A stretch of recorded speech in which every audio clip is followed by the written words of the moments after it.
चमक उठी 57 में वह तलवार पुरानी थी, बुंदले हर बोले के मुंह हमने सुनी कहानी थी।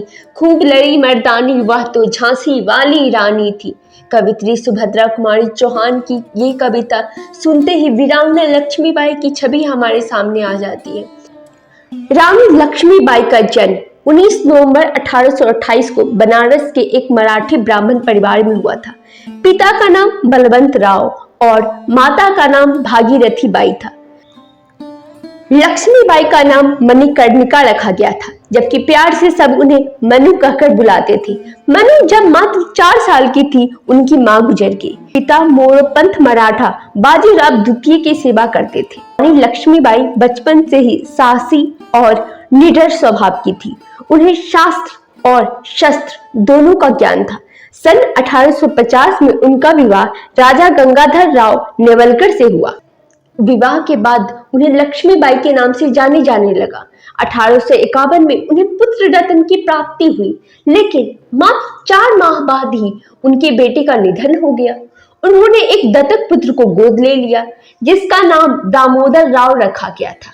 लेकिन बेटे की मौत से आहत राजा गंगाधर राव बीमार रहने लगे और शीघ्र ही उनकी मृत्यु हो गई। राजा की मृत्यु के बाद पूरे राज्य की बागडोर रानी लक्ष्मीबाई के हाथों में आ गई। राजा के देहांत होते ही अंग्रेजों ने चाल चली और लॉर्ड डलहौजी ने ब्रिटिश साम्राज्य के पैर पसारने के लिए झांसी की बदकिस्मती का फायदा उठाने की कोशिश की। अंग्रेजों ने दामोदर राव को झांसी का उत्तराधिकारी मानने से इनकार कर दिया।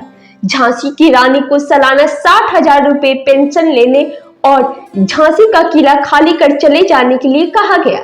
जैसे ही रानी को यह हुक्म सुनाया गया तो उन्होंने कहा कि वह मरते दम तक अपनी झांसी किसी को नहीं देगी।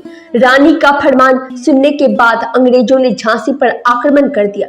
अंग्रेजों के आक्रमण का रानी ने मुंहतोड़ जवाब दिया। हालांकि अंग्रेजों के सामने रानी की सेना बहुत छोटी थी।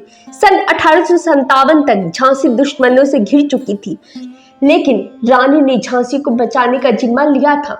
उन्होंने अपनी महिला सेना तैयार की और उसका नाम दिया दुर्गा दल। इस दुर्गा दल का प्रमुख उन्होंने अपनी हमशक्ल झलकारी बाई को बनाया।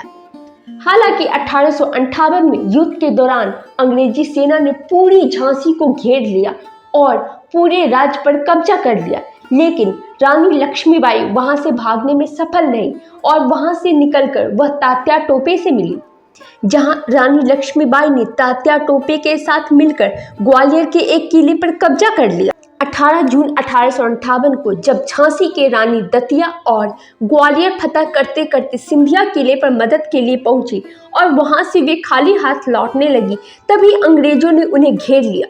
एक अंग्रेज सैनिक ने पीछे से उन पर भाले से हमला कर दिया, जिससे वे बुरी तरह से घायल हो गई।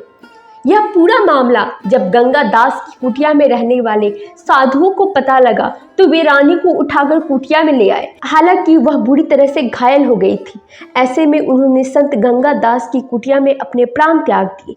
रानी की अंतिम इच्छा थी कि उनके शव अंग्रेजों के हाथ न लगे।